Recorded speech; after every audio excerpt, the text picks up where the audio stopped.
റഷ്യയും യുക്രൈനും തമ്മിലുള്ള യുദ്ധത്തിൽ ഇന്ത്യ ഒരിക്കലും നിഷ്പക്ഷത പുലർത്തിയിരുന്നില്ലെന്നും സംഘർഷം ആരംഭിച്ചതു മുതൽ സമാധാനത്തിന്റെ വശമാണ് തിരഞ്ഞെടുത്തതെന്നും പ്രധാനമന്ത്രി നരേന്ദ്രമോദി വെള്ളിയാഴ്ച യുക്രൈൻ പ്രസിഡന്റ് വ്ളാഡിമിർ സെലൻസ്കിയുമായുള്ള കൂടിക്കാഴ്ചയിൽ സംസാരിക്കുകയായിരുന്നു മോദി.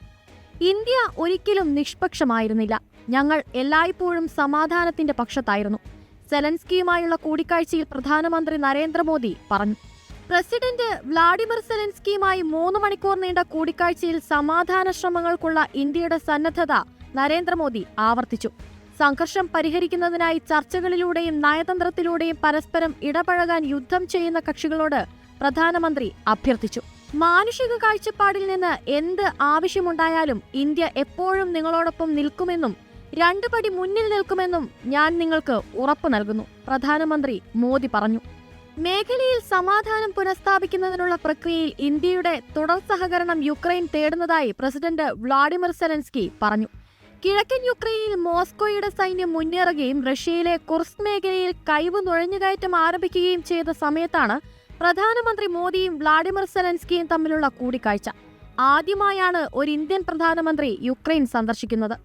സംഘർഷത്തിൽ കുട്ടികളുടെ മരണത്തിനൊപ്പം നുഴഞ്ഞുകയറ്റവും ചർച്ച ചെയ്തതായി കേന്ദ്ര വിദേശകാര്യമന്ത്രി എസ് ജയശങ്കർ പറഞ്ഞു. യുക്രൈൻ എന്നതുകൊണ്ട് ഞങ്ങൾ ഉദ്ദേശിക്കുന്നത് എന്താണെന്ന് അദ്ദേഹത്തിന് അറിയാം. സംഘർഷം അവസാനിക്കാൻ ഞങ്ങൾ വളരെ ഉത്സുകരാണ്. ഇന്ത്യക്ക് എന്തെങ്കിലും ചെയ്യാൻ കഴിയുമെങ്കിൽ ഞങ്ങളാൽ കഴിയുന്നതെന്തും ചെയ്യാൻ തയ്യാറാണ്. ഈ സംഘർഷം തുടരുന്നത് യുക്രൈനും ലോകത്തിനും വിനാശകരമാണ്, ജയശങ്കർ മാധ്യമപ്രവർത്തകരോട് പറഞ്ഞു. ജൂലൈയിൽ റഷ്യയിലെത്തിയപ്പോൾ ഇത് യുദ്ധത്തിന്റെ സമയമല്ലെന്ന് അവിടുത്തെ നേതൃത്വത്തോട് പറഞ്ഞതായി പ്രധാനമന്ത്രി മോദി സെലൻസ്കിയോട് പറഞ്ഞു.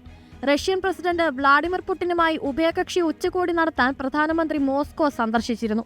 കഴിഞ്ഞ 2.5 വർഷമായി തുടരുന്ന 2022 റഷ്യ യുക്രൈൻ സംഘർഷത്തിൽ സമാധാനം സ്ഥാപിക്കാൻ ഇന്ത്യ ശ്രമിക്കുന്നതിനിടെയാണ് കൂടിക്കാഴ്ച. റഷ്യൻ പ്രസിഡന്റ് വ്ളാഡിമിർ പുടിനുമായി സെലൻസ്കി നടത്തിയ കൂടിക്കാഴ്ചയിൽ ചർച്ച ചെയ്ത പല ചിന്തകളും കൂടിക്കാഴ്ചയിൽ പ്രധാനമന്ത്രി മോദി പങ്കുവച്ചതായി വിദേശകാര്യമന്ത്രി എസ് ജയശങ്കർ പറഞ്ഞു. ഈ വർഷം ആദ്യം മോസ്കോയിൽ വെച്ച് മോദിയും പുടിനും കൂടിക്കാഴ്ച നടത്തിയിരുന്നു. റഷ്യയിൽ നിന്നുള്ള ഇന്ത്യയുടെ എണ്ണ ഇറക്കുമതിയെക്കുറിച്ച് ചോദിച്ചപ്പോൾ ജയശങ്കറിന്റെ മറുപടി ഇങ്ങനെ: നിലവിലെ വിപണിയിലെ സാഹചര്യം ഞങ്ങൾ വിശദീകരിച്ചു.